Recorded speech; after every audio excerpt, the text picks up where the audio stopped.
Friends, a very warm welcome to you all in this video lecture. In this video, we are going to discuss about the nuclear magnetic resonance spectroscopy, which is in short termed as the NMR spectroscopy. So first of all, let us understand what is spectroscopy.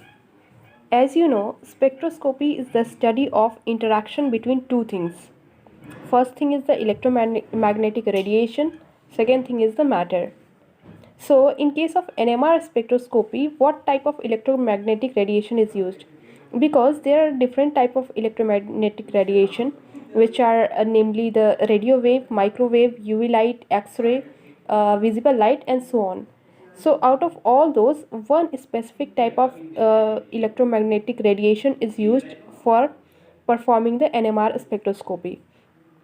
So, this specific radiation is the radio wave.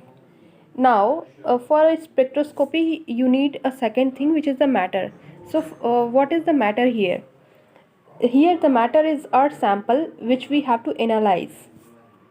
Same way, there are so many different type of spectroscopy, such as the infrared spectroscopy, the atomic absorption spectroscopy, and the most common type of spectroscopy that I think you also would be knowing is the UV visible spectroscopy.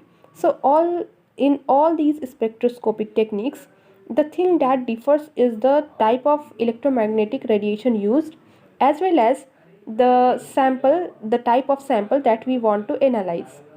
So if I take the example of UV visible spectroscopy, here the electromagnetic radiation is of the range of visible light, but in case of NMR spectroscopy, the radiation is the radio wave. So this is the one important thing to conclude from this slide, that the NMR spectroscopy uses radio wave as the electromagnetic radiation. Now let us move to the next slide.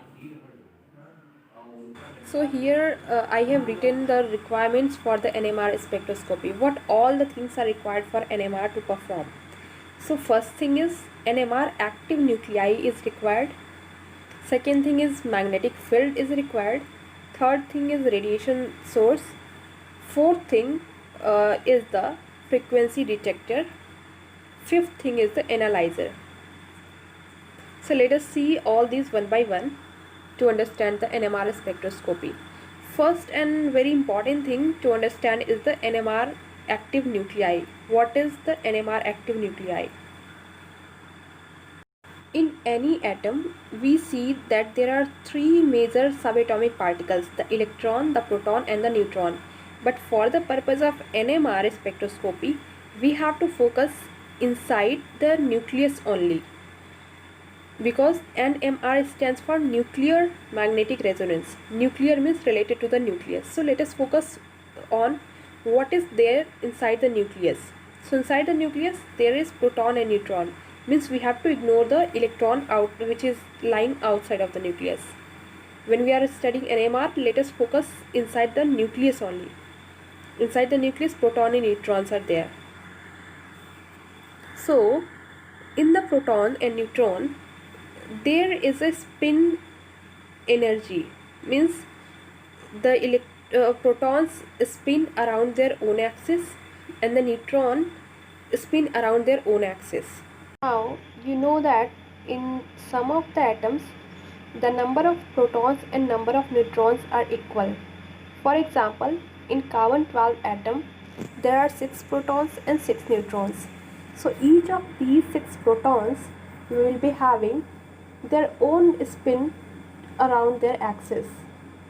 By convention, out of these 6, the 3 will be having clockwise spin and the other 3 will be having anti-clockwise spin. So this is about the protons.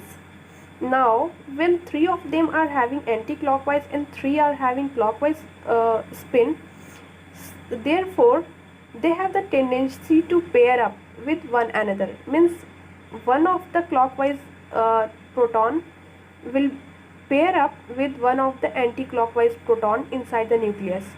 This way the 6 protons get paired up and their overall spin gets neutral. There is no spin due to these 6 protons on the nucleus. The same will happen with the 6 neutrons also.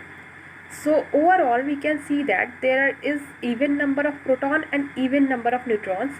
So when such kind of condition is happening inside an atom, then its nucleus does not have any spin at all.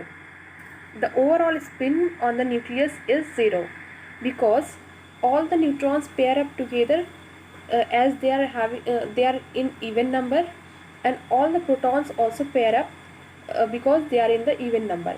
So carbon 12 is considered as NMR inactive nucleus. This is inactive. Now our requirement for NMR spectroscopy is NMR active nucleus. So let us see the carbon 13 atom. What is there inside the atom of carbon 13? Inside the nucleus of carbon 13. So there are 6 protons but 7 neutrons are there. Means there is odd number of neutrons present in the carbon 13. So the 6 protons will pair up, no doubt, the same way it happened in case of carbon 12. But when we see the neutrons, the 6 of the neutrons will pair up, but still there will be one unpaired neutron left, which will be having its spin energy. Either it will be clockwise or it will be anti-clockwise. So because of this unpaired neutron, there will be an overall spin in the nucleus of the carbon 13. So carbon 13 is a nucleus is considered as NMR active nucleus. The same thing is there with the hydrogen nucleus. There is just one proton which cannot pair with any other proton. So hydrogen nucleus is also considered as NMR active nucleus.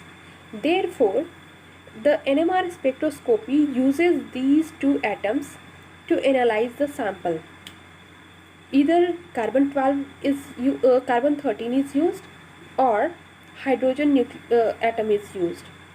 So based on these two atoms, the naming of NMR spectroscopy is done. Like when hydrogen atom is used, that NMR is termed as proton NMR spectroscopy, and when carbon 13 is used, then it is carbon 13 spectroscopy. Now let us understand the instrumentation and working of the NMR spectrometer. In the NMR spectrometer, one of the requirements is a strong magnetic field. So that strong magnetic field is created using two bigger magnets. In between of those big magnets, our sample is placed, and the sample has to be placed in thin capillary tube. This tube has to be kept spinning next to the magnetic field. The second requirement for inside the instrument of NMR spectrometer is the frequency generator. So there is radio wave frequency generator, which is also called as frequency transmitter. So the frequency from radio wave generator is directed onto the sample, and inside the sample there is our atom of interest. So the atom of interest could be either hydrogen atom or it could be carbon 13 atom. So the nuclei of these NMR nucleus gets influenced by the falling radio wave, and it tends to go to a higher energy state. So the nucleus in the higher energy state is said to be in their beta state, and the ground state is termed to be the alpha state. So when kept inside the magnetic field, continuous magnetic field is there. These excited nuclei tend to align themselves in the opposite direction to the applied magnetic field.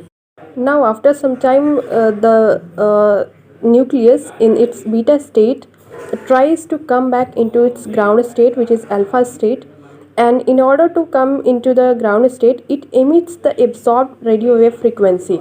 This emitted radio wave frequency is detected by the frequency detector, and it is also amplified there. Now the information is sent to the computer system, which analyzes the data and shows the result in the form of graph on its display. This is all about the instrumentation of NMR spectrophotometer. Next video, I'll discuss about the graph interpretation of NMR spectroscopy and few more terms associated with NMR spectroscopy, which are chemical shift, the peak splitting, and peak integration.